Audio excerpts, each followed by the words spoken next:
Boa noite, estamos aqui para mais uma live do Conselho Nacional dos Leigos e Leigas do Brasil. E bem-vindos vocês que estão chegando. Queremos dar as boas-vindas a todas e todos. Hoje o tema é bem interessante. Nós vamos hoje conversar sobre o suicídio, como prevenir o suicídio. E para isso nós teremos uma pessoa bastante capacitada, assim, bastante atualizada também no assunto, né, que é o Padre Lício.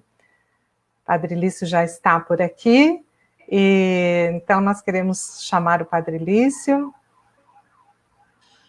Oi, Célia, boa noite. Boa noite.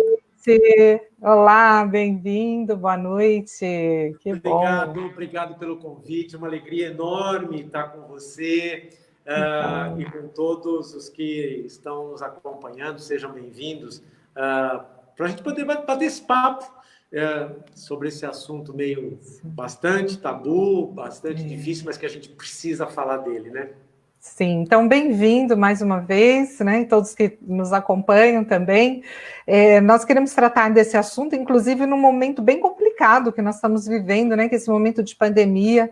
Obviamente que o tema do suicídio é um assunto que já vem afetando grande parte, né, sobretudo das minorias, das juventudes, e nós vamos tratar também sobre isso, né, um tema que perpassa também a saúde mental, a questão das políticas públicas, enfim, teremos várias abordagens aí que o Padre Lício se propõe a trazer, assim, com um clima de esperança também, né, de denúncia de tudo aquilo que não é feito, que poderia ser feito também, para evitar, né, tantas situações, tantas vidas perdidas, dilaceradas, enfim, e aquilo que também nós podemos contribuir como cristãos leigos e leigas, cada um no nosso ambiente, nas famílias, enfim, nos vários lugares onde atuamos, que possamos também ter mais ferramentas, né, com as informações que você irá nos trazer, para que a gente possa, assim, preservar vidas, né? Esse é o nosso grande papel, grande trabalho,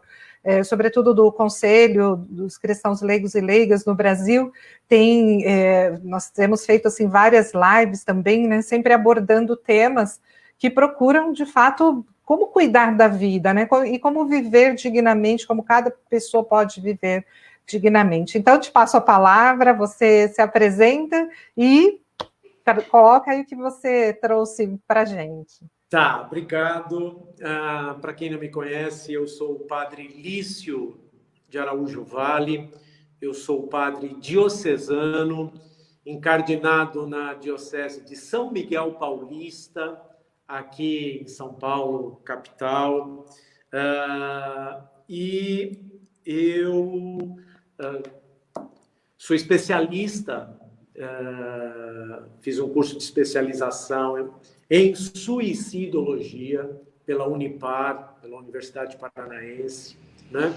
E trabalho esse tema do suicídio, trabalho em prevenção do suicídio, em pós-venção do suicídio, que é o luto, né? O cuidado, né? Cuidar da dor das pessoas que perdem entes queridos por suicídio já há quatro anos. E esse assunto sempre me interessou muito porque eu sou um sobrevivente de suicídio. Meu pai morreu por suicídio. E então esse assunto entrou muito cedo na minha vida pessoal e depois, já de velho, né, perto dos 60 anos, eu decidi de fato aprofundar e estudar e sobretudo nessa perspectiva de poder trazer luz, trazer esperança, né? Ajudar a desmistificar este assunto, que é um assunto tão tabu. E bacana que o Conselho, quero agradecer ao Conselho Nacional de Leigos e Leigas do Brasil essa oportunidade, porque falar de suicídio, falar desse assunto é importantíssimo, porque ele é um assunto tabu, não é? E falar numa perspectiva bacana, Célia, que você já colocou, que é nessa perspectiva de esperança. Então, como prevenir? A gente precisa, antes de falar da prevenção, eu penso que é importante a gente entender um pouquinho o fenômeno do suicídio. O suicídio sempre existiu na história humana. Desde que o ser humano existe na face da Terra, o suicídio é um fenômeno presente. Ele é multifatorial, então não existe uma única causa que desencadeia em suicídio. Ele é multifatorial, são vários fatores que interagem para que a pessoa extingua a própria vida, né? Eu quero começar já falando disso, né, pelo vocabulário. A gente tem o hábito de dizer, a pessoa cometeu suicídio, falando de tal cometeu suicídio, né? E eu quero chamar atenção para isso. Quando a gente atribui o verbo cometer ao suicídio, a gente responsabiliza a pessoa. Na verdade, o suicida, a pessoa que atenta contra a própria vida, ela não quer se matar, ela não quer matar a sua vida. Ela quer matar a sua dor. Ela é vítima de uma condição social, ela é vítima de uma etnia, ela é vítima de opção de gênero, ela é vítima da sua dor, né? Por isso é sempre bom a gente poder dizer, né? E o correto é dizer, a pessoa não cometeu suicídio, ela morreu por suicídio, pois ela é tão vítima quanto qualquer outra pessoa que tem uma doença ou uma dor muito forte e é vítima da sua doença. A Organização Mundial de Saúde define o suicídio como um ato deliberado, realizado pelo próprio indivíduo, cuja intenção seja a própria morte, usando para isso um meio que a pessoa acredita que vai ser fatal para ela. Eu coloquei aqui, eu trouxe aqui uma colinha, alguns dados que eu penso que é importante. Primeira coisa que eu penso que é importante dizer, o suicídio não é genético, ele não se transmite pelos genes. Segundo a Organização Mundial de Saúde, a cada 40 segundos, uma pessoa atenta contra a própria vida no mundo. No Brasil, 40 pessoas morrem por suicídio por dia. E o suicídio é a segunda causa de morte entre adolescentes e jovens no Brasil. A primeira é a violência urbana, primeira causa. A segunda causa é o suicídio. Então, o suicídio ele é a segunda causa de morte entre adolescentes e jovens no Brasil, né? Quais são, digamos assim, os principais fatores, né, que...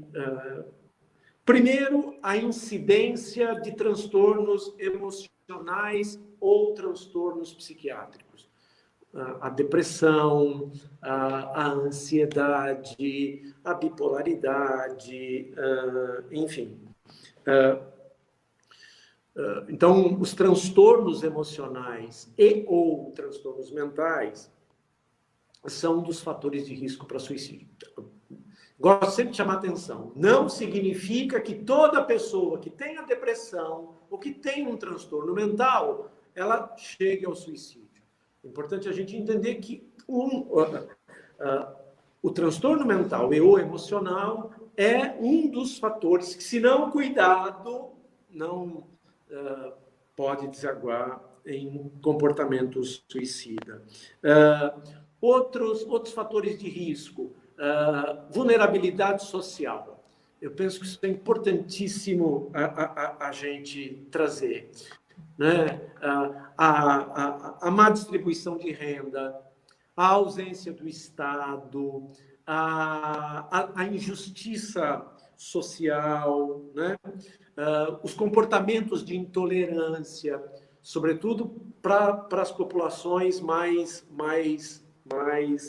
em risco de suicídio, né? Cito como exemplo a população indígena, cito, por exemplo, a população LGBTQIA+, enfim. Então, vulnerabilidade social é outro grande fator de risco para suicídio. Associado também com isso, a questão da violência física e a violência moral. Né? A violência física e a violência moral. Eu penso que esses, assim, em linhas bem gerais, são os grandes fatores de risco. Né? E eu queria agora falar um pouquinho, trazer um corte sobre o suicídio por gênero. Né? Os homens cometem mais suicídio que as mulheres, porque eles usam meios mais letais. Agora, as mulheres tentam mais do que os homens. Né? Quais são os fatores determinantes por gênero? Nos homens, honra, a questão da virilidade. O homem, nós homens somos educados a falar menos das nossas emoções, das nossas angústias, enfim. Nas mulheres, a violência física, a violência moral, a violência sexual, seja conjugal ou familiar, a submissão social e a exclusão de direitos historicamente conquistados, né? E que, infelizmente, nós estamos num momento onde esses direitos voltam de novo, né? Tão arduamente conquistados, voltam de novo a serem desrespeitados. Eu quero chamar a atenção, porque isto é fator de risco também para suicídio. Né? Um fator protetivo nas mulheres, Célia, é a Lei Maria da Penha. A Lei Maria da Penha é um dos fatores protetivos de suicídio para as mulheres. Né? Outro corte importante, que eu acho que é importante falar, é o suicídio na adolescência, já que é a segunda causa de mortes no Brasil. Por quê? Primeiro, dou um dado, que é do próprio Ministério da Saúde. O suicídio na adolescência cresceu 40%. 40% desde a última pesquisa. Esse dado é do ano passado, é de 2019. Então, de 2015 a 2019, o suicídio na adolescência cresceu em 40%. Né? E aí tem algumas questões, que são as questões familiares. Né? As questões familiares. E aí... muitas das famílias, e a grande parte das famílias, sem uma estrutura econômica, social, de saneamento básico, de cidadania, né? E que acaba desaguando também numa falta de estrutura emocional. Né? Então, os adolescentes e jovens colhem um pouco o fruto desse descaso que eu falava lá do início, né? Da ausência do Estado, da falta da má distribuição de renda, enfim, porque, na verdade, eles são abandonados à própria sorte, abandonados afetivamente, emocionalmente. Né? Se sentem, não tem uma sensação de pertencimento, de pertencerem a si mesmos, não tem a noção de pertencimento a uma família, a uma estrutura familiar, né? Então falta essa noção de pertencimento. E aqui eu queria deixar uma pergunta que eu acho que todos nós devemos fazer, quer dizer, que geração que nós estamos criando? Quer dizer, que tipo de modelo de família nós estamos cultivando, né? Defendendo? Será que a gente ainda é É só uma provocação, né? Será que a gente é aquele tipo de família que diz que o importante é dar certo na vida, que o importante é ser alguém na vida, né? Todo mundo é importante, todo mundo é alguém na vida, né? Enfim, então, que tipo de família, que tipo de... nós estamos cultivando, nós estamos desenvolvendo tal.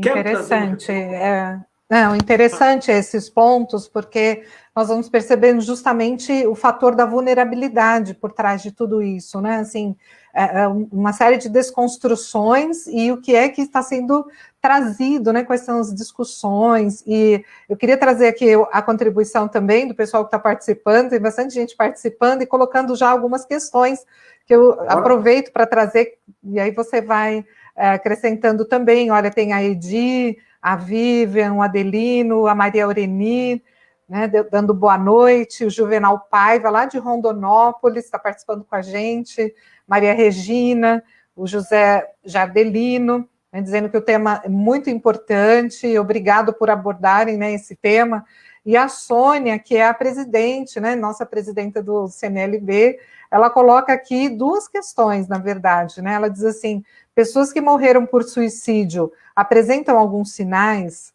como a família ou amigos podem lidar, né? E depois uma outra questão que ela coloca também é assim: quem trabalha com pessoas nas periferias tem convivido com muitos casos de suicídio, especialmente com mulheres, como você mesmo estava abordando, né?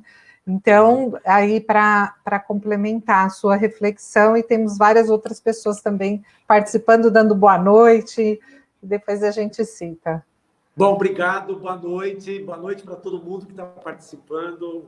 Reforço, é uma alegria enorme estar aqui falando com vocês sobre esse assunto. A respeito dos sinais, como eu disse no início, Célia e você que nos acompanha, o suicídio é um assunto tabu, então pesa sobre ele muitos mitos. Um dos mitos é que quem se mata mesmo não fala nada, né? E quem fala que vai se matar, não se mata. Isso é mito. A Sônia perguntava dos sinais. A pessoa que está em comportamento suicida, ela sempre dá sinais de que ela está com uma profunda dor emocional, uma dor de alma, né? Quais são esses sinais? Basicamente, sinais de fala, então falas diretas. A pessoa diz diretamente: eu quero morrer, eu vou me matar, eu não aguento mais. Então, frases diretas. E frases indiretas.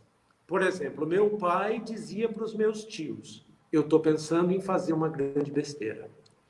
Então, frases indiretas, tipo: eu estou pensando em fazer uma grande besteira, se isso acontecer de novo, eu vou acabar com tudo, quando você voltar, eu não vou estar mais aqui, a morte pode resolver essa situação. Então, os primeiros sinais, a gente tem que estar alerta com sinais de fala, associados, acompanhados com mudanças comportamentais, né? Então, mudanças de humor. Então, por exemplo, a pessoa fica mais irritadiça, ela tem problemas de insônia, ela às vezes se isola, ela se fecha.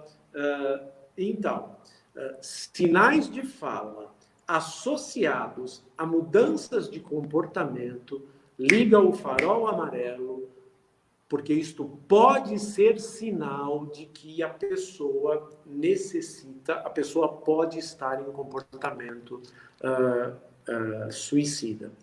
E aí, por isso que a gente pode falar em prevenção de suicídio, que aliás é o nosso tema, né? Porque se a gente consegue identificar as dores, a fragilidade das pessoas, né?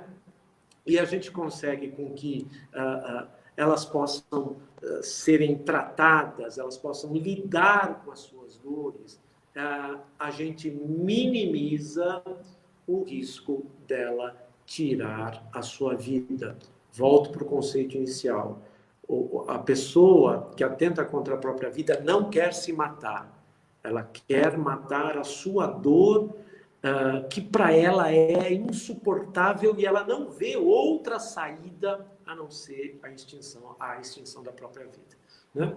E como eu já disse, no caso das mulheres, a Célia me conhece, né? Eu também trabalho numa região de periferia aqui em São Paulo.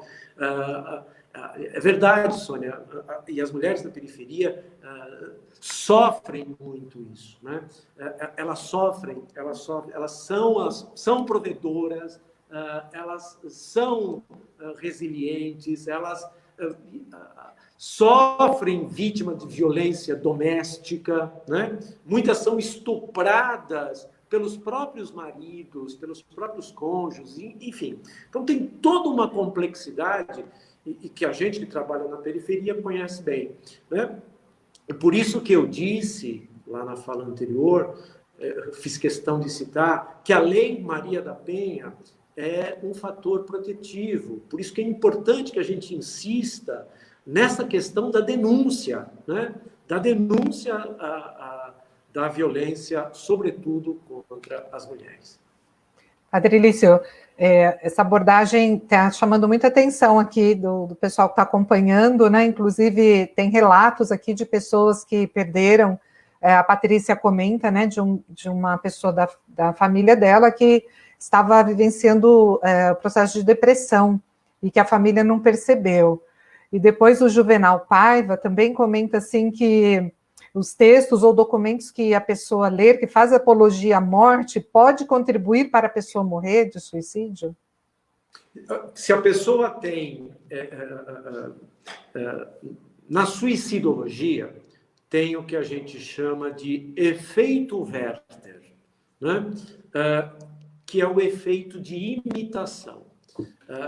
Esse nome nasceu fruto da obra do Goethe, né? O assassinato do jovem Werther, que é uma obra famosa do Goethe. Quando Goethe publicou esse livro na Alemanha, uma série de pessoas começaram a repetir o que o Werther, o personagem, tinha feito, se matando. Então, por exemplo, estou falando disso porque a gente nunca vê uma crítica que se faz, mas a imprensa não noticia, a imprensa...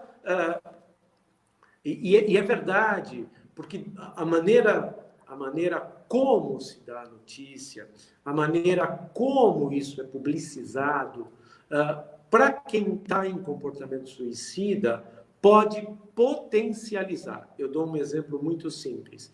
Eu posso, por exemplo, Padre Lício, está pensando em me matar, já fiz um plano, não sei como. Daqui a pouco aparece uma matéria, né, uma manchete, uma grande reportagem, tá, um artista famoso, sei lá, pulou da ponte no Rio Tietê, aqui em São Paulo. Pronto. Já sei. Sugere, né? Então, isso. Então, é por isto que os meios de comunicação, inclusive a Organização Mundial de Saúde, tem um manual para os meios de comunicação social de como os suicídios devem ser noticiados e tal. Eles nunca... Por isso que a gente diz nunca colocar, nem nas redes, sabe? Fotos, como tal, porque se a pessoa está com propensão, você pode de fato sugerir. Então, para responder a sua pergunta, depende muito do que é lido, de que matéria é lida. Se a pessoa tem uma propensão, pode induzir, sim. Interessante, né? Como que são tantas situações, muitas vezes, como você colocava no início, né? A pessoa que comete suicídio, ela não como você costuma dizer, ela não é culpada, né, da morte dela. Então, tem uma série de consequências, né, que levam a pessoa a tomar essa decisão que a gente sempre tem como um fator o julgamento, né, de dizer que a pessoa foi fraca ou que ela desistiu, enfim. Então, isso são várias desmistificações que precisam ser feitas, né? E a Rejane, que é da comissão também do Nacional, ela faz aqui, ela é lá de Maceió, ela faz uma pergunta interessante que eu já queria que você fizesse também uma ligação com o próprio tema da campanha da fraternidade desse ano, porque quando nós percebemos as pessoas assim com esse sentimento, com essas carências, com essas dificuldades, e aí nos chama muita atenção o tema da campanha desse ano, que é um texto bíblico, né? Viu, sentiu compaixão e cuidou deles, cuidou delas, né? E a Rejane coloca justamente isso, né? Então, o que fazer quando a pessoa apresenta os sinais, mas não aceita ajuda? Porque nós estamos vendo, estamos sentindo compaixão, queremos ajudar, e então, quais são as pistas, né, para poder ajudar também essa pessoa a tomar outra decisão na vida, né? Desculpa. Não, obrigado, Célia. Obrigado. Antes de Rejane. responder, Rejane, eu quero só voltar essa coisinha que você falou, que eu penso que é importantíssima ficar claro, que a pessoa não é culpada. Como você sabe, a gente é amigo pessoal há muitos anos, né? Eu fiz um trabalho junto com o Dom Edson Damião, lá na Diocese de São Gabriel da Cachoeira. E aí eu quero pegar o exemplo da população indígena, né? Por exemplo, e aí volto, por exemplo, a falar da PEC 215, que trata da demarcação das terras indígenas, né? E assim, as lideranças indígenas estão muito preocupadas com essa questão da PEC 215, exatamente porque ela é fator de risco para o aumento de suicídio na população indígena. E eu quero pegar essa coisa que você falava antes de responder a pergunta da Regiane, porque você imagine o que acontece com a população indígena, né? Eles têm as suas terras desrespeitadas, eles migram, são forçados a migrar para as cidades, e aí perdem tudo, perdem sua cultura, perdem o seu território, que para a cultura indígena é fundamental, perdem sua identidade, perdem sua riqueza cultural, perdem sua fé, sua religiosidade, perdem tudo, né? E é comum, por exemplo, nas ruas de São Gabriel da Cachoeira, você encontrar, como eu vi, famílias inteiras alcoolizadas, pela rua da cidade. E, às vezes, a única pessoa que está acordada, sã, às vezes é uma criancinha de 7, 8 meses.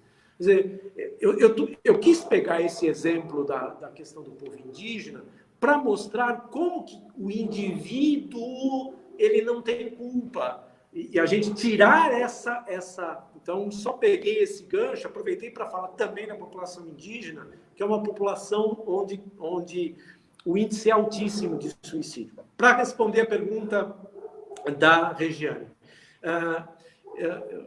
assim, eu penso que o tema da campanha da fraternidade, esse ano, é profético na questão da prevenção do suicídio, porque fala da vida como um dom dado por Deus e um compromisso, né? Um compromisso da gente cuidar da vida.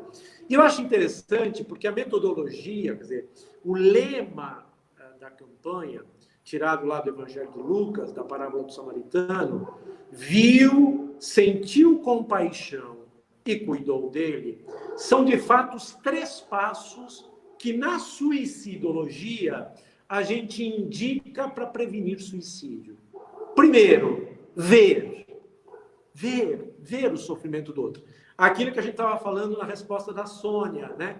Ficar atento aos sinais, ver o outro, enxergar o outro, né? Sair de si para enxergar o outro. O sacerdote passa, olha, mas não vê. O levita passa, olha, mas não vê. O samaritano olha e vê, enxerga. Então, ficar atento aos sinais. Segundo, sentiu compaixão, né? Ter empatia com a dor do outro, acolher a dor do outro, não julgar a dor do outro, né? Ser solidário à dor do outro. Então, ter uma escuta qualitativa, né? Ter uma escuta qualificada, né? E o terceiro passo, cuidar do outro, né? Cuidar no sentido de motivar o outro a procurar ajuda profissional, ou de profissional de saúde mental, psicólogo, psiquiatra, ou o CAPS e tal, né? E a Regiane fala de uma outra coisa, que é como ajudar alguém que não quer ajuda, né? É muito comum em adolescentes, né? Às vezes o pai e a mãe querem ajudar, mas o adolescente está lá trancado. Na minha experiência pessoal, nesses 4 anos de trabalho com prevenção de suicídio, pelo menos na minha experiência pessoal, tem sido muito positivo. A minha dica a minha experiência diz o seguinte: resistência você quebra com afeto. Você só quebra resistência com afeto. Então, qual que é a dica? Um toque e uma palavra. Encontrou com a pessoa, põe a mão, um toque e uma palavra. Eu gosto de você. Vai embora. Encontrou a pessoa de novo, faz um cafuné, passa a mão na cabeça. Você é importante para mim. Um toque, uma palavra. Encontrou de novo, eu te amo. Encontrou de novo, se precisar de alguma coisa, eu estou aqui.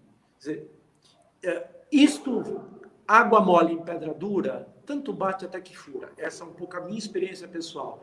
A pessoa vai se sentindo, você vai quebrando pelo afeto, você vai sinalizando para a pessoa que você está percebendo, você está vendo que ela está sofrendo, né? Você está atento ao sofrimento dela e que você está aberto para ajudar. Isso, na minha experiência, tem funcionado muito. Até que a pessoa se abre para falar. E aí é o momento de sentar e conversar. E aí, os 3 passos. Ver, né? Sentir compaixão, escutar muito, sem julgar e propor ajuda. Cuidar da dor. Aliás, eu não sei, é interessante, né? Você que gosta muito de palavras, né? A tua tese é na área de literatura, na teologia, né, Célia? Isso. É bonita essa palavra, né? A gente é cuidador mesmo dos outros, né? A gente cuidador, a gente cuida. O cuidador, a cuidadora, é aquele que cuida da sua própria dor para poder cuidar da dor do outro. Então, que a gente seja cuidador. Que bonito isso, né? E se a gente pensar assim, que todos nós queremos ouvir um eu te amo, eu gosto de você, estou com saudade, quero te ver, quero te dar um abraço, né? Já que a gente não pode fazer isso nesse tempo. Imagine a pessoa que está sentindo, né? Assim, o próprio sentimento afetado, vamos dizer assim. O quanto essa palavra não é importante, o quanto não faz uma diferença na vida dessa pessoa, de toda uma construção interna, né, que ela possa fazer e realmente perceber que vale a pena viver, né? Eu quero trazer aqui, você estava falando de adolescente, nós sabemos também que o suicídio vem desde a infância, né? Já crianças de 5, 7 anos que falam que não querem mais viver e que muitas vezes buscam meios até dentro da própria casa de se machucar, enfim, né? Tem toda uma realidade também a partir da própria infância que precisa ser trabalhada, né? Mas eu quero trazer aqui a pergunta de um adolescente. Estávamos falando aí da adolescência, né? O Vinícius, ele diz assim: pode-se considerar um suicídio a longo prazo alguém que comete ações contra si e tais ações causam uma morte futura? Olha que forte isso, né? Desculpa, repete a pergunta, por favor. Repita. Porque eu preparei um som ao vivo para essa nossa live, que é a minha cachorra pastora alemã, que eu esqueci de prendê-la, vocês devem estar ouvindo aí. Ela é desse tamanho. E ela começou a latir e eu acabei não ouvindo a sua pergunta. Aí, tá vendo? O Vinícius já pôs no ar. Já colocou, Vinícius. já chegou aí.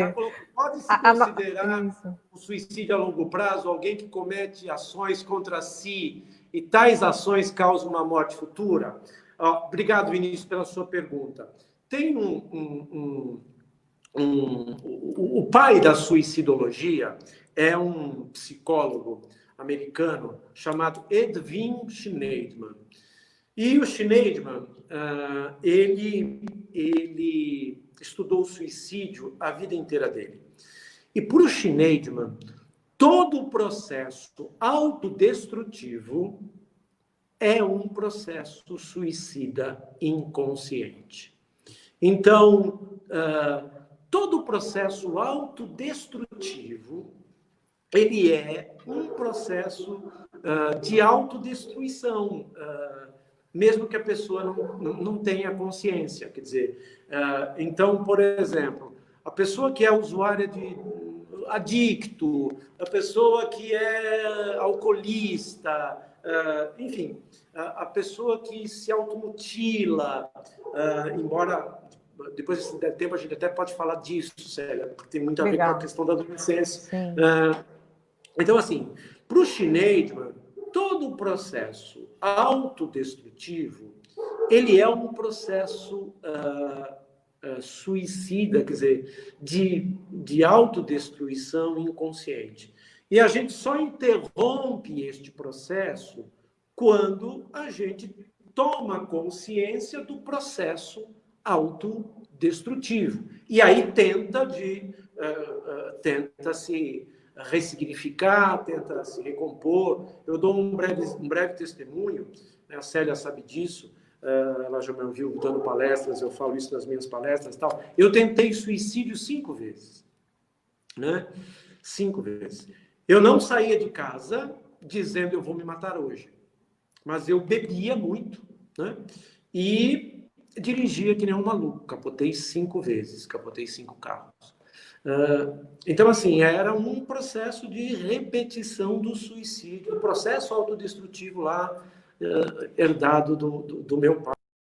Eu volto, ele não é genético, mas a OMS, inclusive, diz que um suicídio impacta, em média, 10 a 12 pessoas próximas dele. Então, assim, o que eu tive que fazer? Eu fui para terapia, fui para a direção espiritual, né? E depois de anos de terapia de direção espiritual, transformei esse processo autodestrutivo, né, numa outra coisa, né, que é agora um trabalho pastoral, enfim. Né? Então é isso, Vinícius, para responder a sua pergunta. Para o Schneidman, todo o processo, toda pessoa que está vivendo um processo autodestrutivo, ela está inconscientemente num processo de suicídio que pode se manifestar, de acordo com a sua pergunta, lá na frente, se ela não cuidar ou não for cuidada. Sim. E é fundamental. O pessoal está gostando da ideia do cuidado, né, que você colocou aqui, que de fato é algo que tem que sair e rompendo, né, as nossas fronteiras de voz, de presença, de ações, enfim, para de fato ter esse olhar e esse cuidado, porque é aí que nós vamos perceber, né, na situação das pessoas, e é na convivência que nós vamos percebendo como as pessoas mudam também o seu comportamento. Só que muitas vezes essa vida maluca, corrida, às vezes a própria relação na comunidade, o dia a dia, dificulta de ter essa aproximação, esse olhar e esse cuidado, né? Um olhar de quem quer realmente perceber como que o outro está, não é só um tudo bem e tudo bem também, né? Mas é algo que vai além. E aí, nesse sentido... Deixa eu aproveitar, pode. desculpa te interromper, por isso que eu acho que também essa questão do cuidado, ela tem que sair... Ela é fundamental que ela seja do pessoal, os próximos de nós, mas nós também temos que pensar em políticas públicas.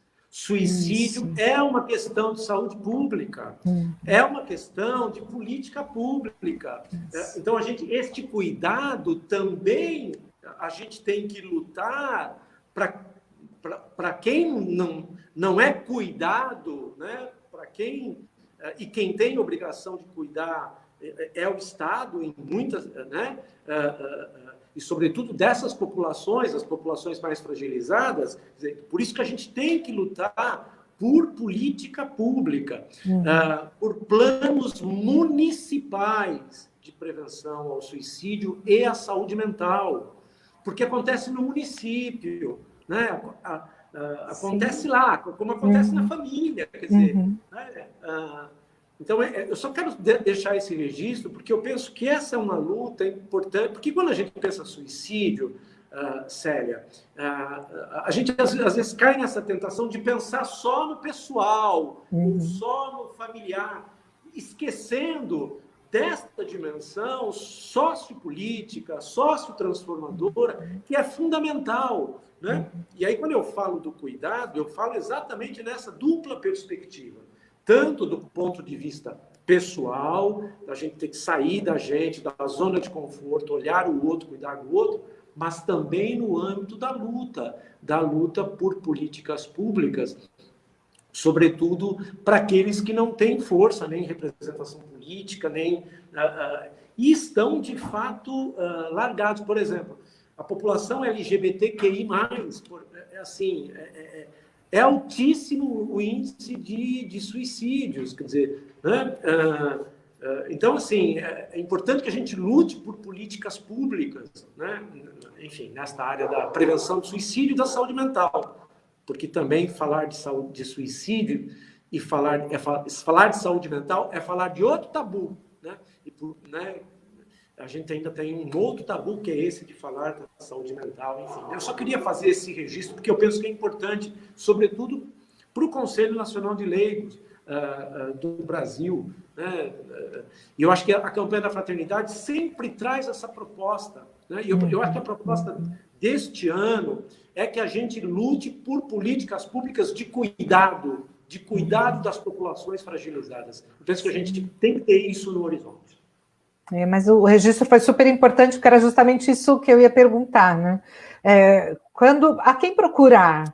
Aonde procurar ajuda, né? Porque a Elizabeth, por exemplo, está comentando aqui, né? Geralmente temos medo de olhar para dentro de nós mesmos, né? Como a religião pode ajudar as pessoas a despertar sobre o não sentimento da culpa e a saúde mental para o seu encontro com o seu eu mais profundo. Então, qual é o caminho? É a religião?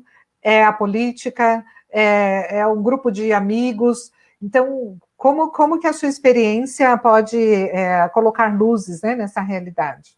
É tudo isso. Eu acho que é tudo isso junto. Eu acho que, assim, a gente tem que ter claro isso. O suicídio, ele é um fenômeno multifatorial. A solução dele também é multidisciplinar. Não dá só para a gente dizer a saída é essa. Não existe saída mágica, né? Se o problema é multifatorial, se o fenômeno é multifatorial, né, a resposta deve ser solidária, ela deve ser de várias áreas, né? O que fazer? Primeiro, no ponto de vista, digamos assim, mais pessoal, né? Se a pessoa está muito desesperada, se ela está muito... Uma dica bacana, ligue para o CVV 188 de todo o Brasil. O CVV faz um trabalho muito bacana de escuta qualificada, né? Essas pessoas estão desesperadas. Se você não quiser falar, você pode entrar no site www.cvv.org.br. Você pode conversar por chat. Tem um voluntário do CVV que vai te ouvir. Então, se você está pensando em suicídio, conhece alguém, a pessoa está no auge do desespero, então ligue isso, 188, ligar para o CVV. Primeira dica. Segunda dica, procurar, se no seu município tem CAPS, procurar a unidade básica de saúde e pedir um encaminhamento para o CAPS, para o serviço o Centro de Apoio Psicossocial. Há um dado do Ministério da Saúde, e o último dado é do governo Dilma, de que, eu estou falando isso porque depois esse dado não foi mais feito, nem no governo Temer, nem depois. O último dado que eu tenho é do governo Dilma, que foi publicado, que no Ministério da Saúde, dado do Ministério da Saúde, nos municípios onde existe CAPS, se reduzem 14% os índices de suicídio. Então, uma dica boa é, se no seu município tem CAPS, ir na unidade básica de saúde e pedir encaminhamento para o CAPS.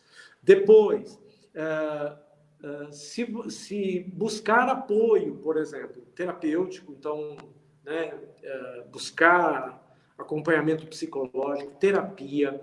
As universidades que têm faculdade de psicologia, elas têm atendimento gratuito, clínica gratuita para quem precisa, para quem não pode pagar, né?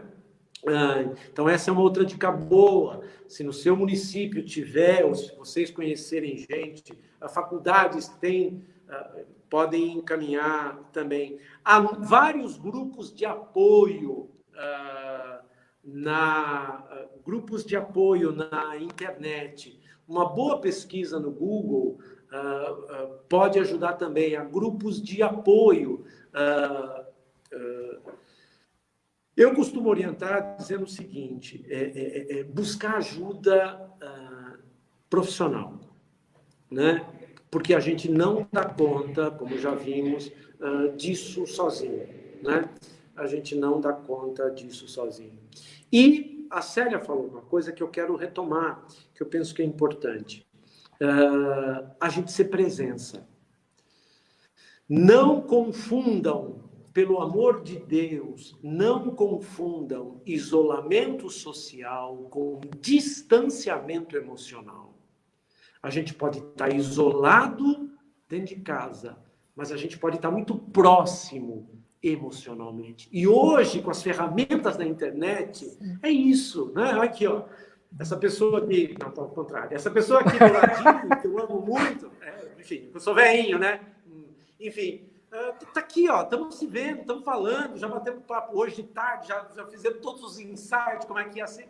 Quer dizer, então, essa coisa que a Célia falou, não custa você mandar uma mensagem de vídeo, fazer uma chamada de áudio de WhatsApp, dizer, você está bem, eu te amo, eu gosto de você, conta comigo se você precisar. Quer dizer, eu penso, volto, né? Já virou sermão de padre, a resposta já ficou muito longa. É assim, eu acho que assim, a gente tem que ser criativo e buscar todos os tipos de ajuda possível. Agora, eu quero terminar essa resposta dizendo, ninguém precisa, eu insisto nessa frase, ninguém precisa sofrer sozinho. Você não precisa sofrer sozinho. Ninguém precisa sofrer sozinho. Busque ajuda. Nem Jesus sofreu sozinho. Nem Jesus sofreu sozinho. Na cruz, estava lá Maria, sua mãe, havia a outra Maria e João. Os três estavam ao pé da cruz. Nem Jesus, na cruz, sofreu sozinho. Então, assim, e ainda teve Simão de Cirene que ajudou ele a carregar a cruz. Nem Jesus sofreu sozinho. Então, assim, não é fragilidade, não é...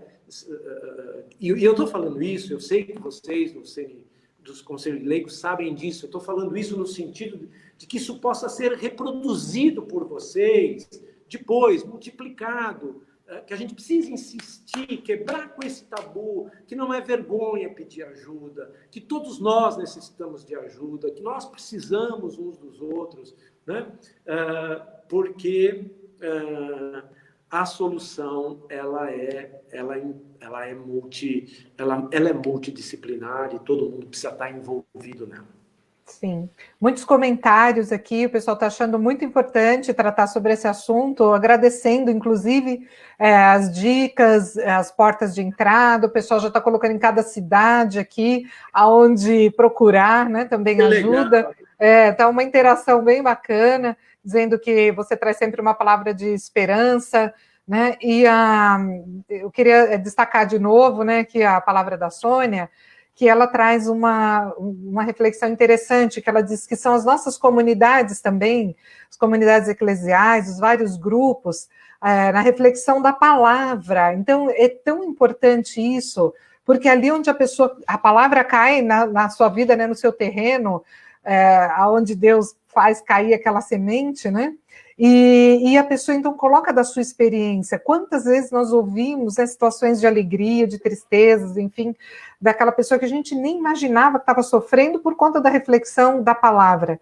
E nesses dias que nós estamos, né, sem nos encontrarmos fisicamente nas nossas comunidades, como você relatou, então são muitas oportunidades que as comunidades estão tendo de fazer essa igreja doméstica, né, de fazer com que realmente chegue, cada um se aproxime mais dos outros, buscando, colocando essa reflexão que também nós acreditamos que a palavra de Deus também transforma a vida.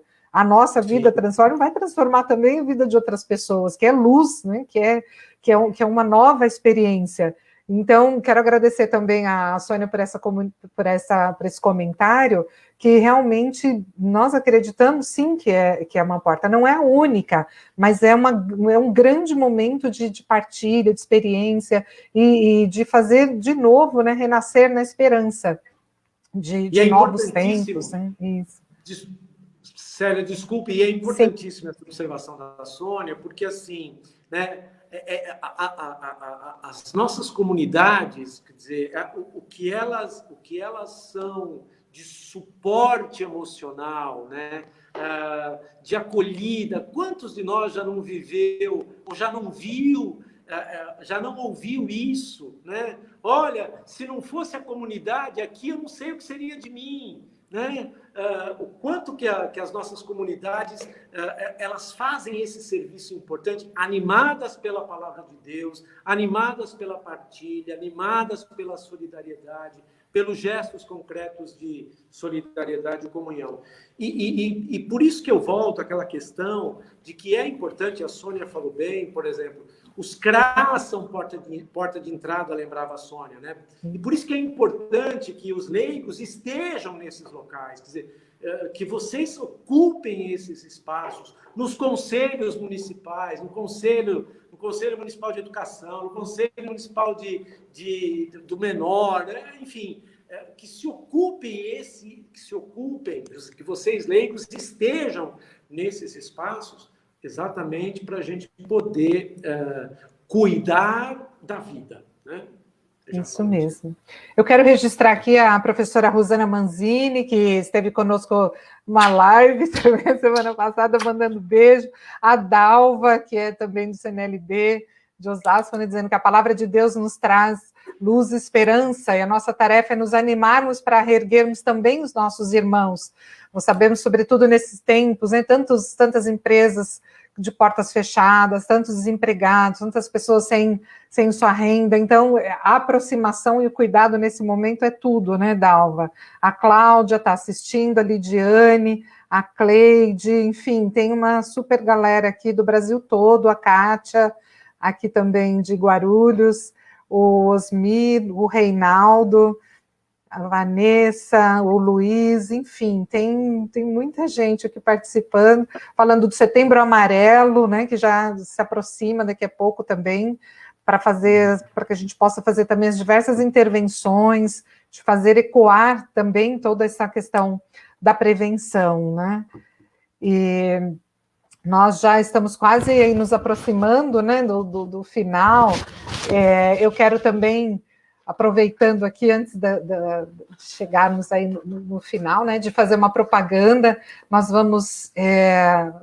temos uma próxima live, viu, no dia 7, às 20 horas, com a Fátima Ferri, que é presidente do Sul 1, e a Maria Lúcia Fatorelli. Elas vão falar da taxação das grandes fortunas. Então, já fica também o convite para todas e todos, né, que estão nos acompanhando.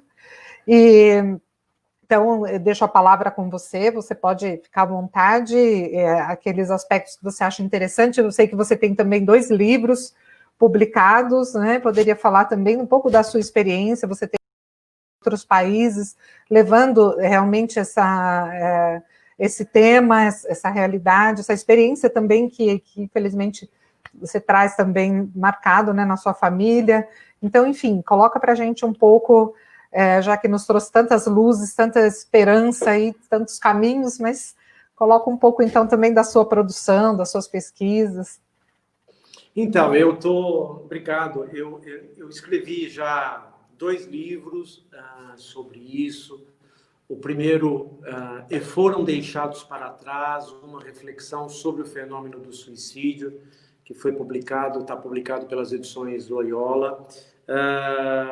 E o segundo livro, Acolher e se Afastar, Relações Nutritivas Nutritivas e Tóxicas, também publicado pela Loyola, em coedição com a Paulus. E agora está para sair o terceiro, onde a gente vai falar sobre essa questão dos processos autodestrutivos, né? Que a gente falou várias vezes nessa live. Enfim, eu quero agradecer muito, muito, porque a oportunidade de falar desse assunto, porque, como a gente viu, é um assunto difícil, é um assunto tabu, é importante a gente falar dele. Quanto mais a gente tiver informação, mais a gente quebra o tabu. Por isso é importante falar. A gente só faz prevenção com informação, né? Não se faz prevenção adequada sem informação. Por isso a gente precisa formar e informar, buscar conhecer cada vez mais sobre este assunto do suicídio, porque as pessoas, de fato, estão morrendo. E, ao mesmo tempo, reafirmar a nossa esperança na vida. Tem uma frase de uma psicóloga amiga minha que eu gosto muito, a doutora Karina Fukumitsu. Ela diz: se tem vida, tem jeito. Se tem vida, tem jeito. E eu quero terminar agradecendo a você, Célia, ao pessoal do Conselho Nacional de Leigos e Leigas. Obrigado a todos e todas que nos acompanharam. E fé em Deus, esperança na vida, porque a vida é uma experiência que, apesar de tudo, sempre vale a pena. Tamo junto. Brigadíssimo. Então, e nós agradecemos também, né, sua colocação, sempre com muita esperança, com muita alegria, e quanto nós precisamos, né? Eu estava procurando um comentário aqui que alguém dizia assim, que é uma maneira, talvez o suicídio também seja uma maneira de deixar perene na história, né? Ou seja, dizer, eu não consegui, mas deixo aqui a minha história.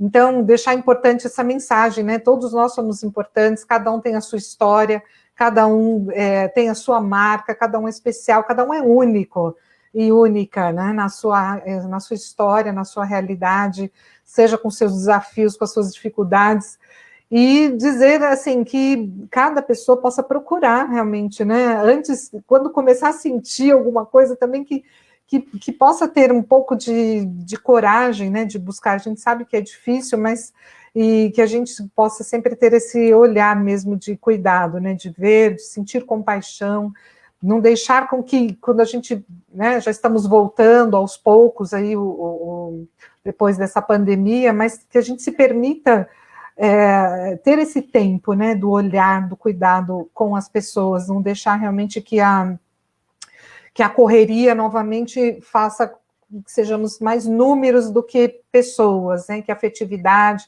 aquilo que o Papa Francisco diz, né, da cultura da ternura, a cultura do encontro, escutar e não só ouvir.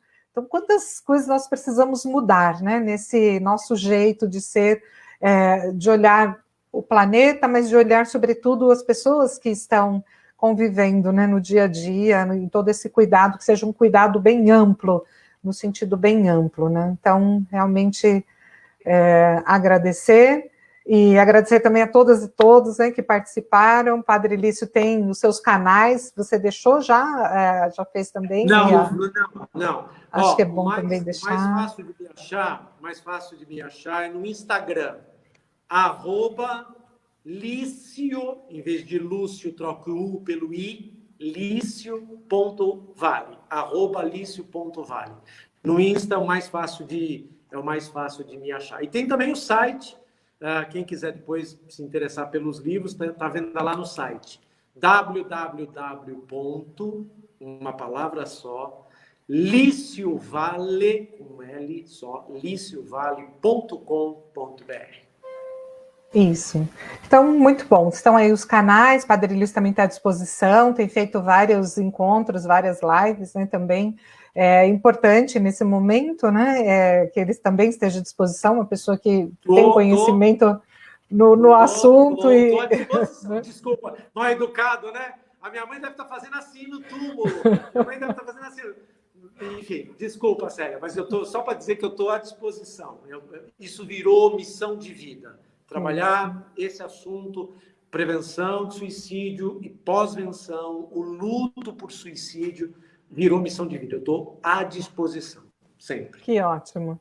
Então, agradecemos a todas e todos. Foi um momento super agradável, passou super rápido, né? Mas, assim, a gente fica realmente até um pouco emocionado, né? De tratar desse assunto, sabendo que tem tantas pessoas nesse momento planejando situações como essa. Então, que essa palavra sirva para tantas pessoas que possam alimentar sua esperança, fé na vida, né? Fé em Deus, e tudo vai passar e vamos... né, viver bem com todos e todas, buscando aí todos os meios, todos os recursos necessários e possíveis para isso. Padre Lício, muito obrigado, então, pela sua disponibilidade. Agradeço também à equipe técnica, ao convite, né, o CNLB de todo o Brasil, que esteve presente, de todos os regionais, né, nós temos pessoas acompanhando. Então, muito obrigada e boa noite a todos e todas.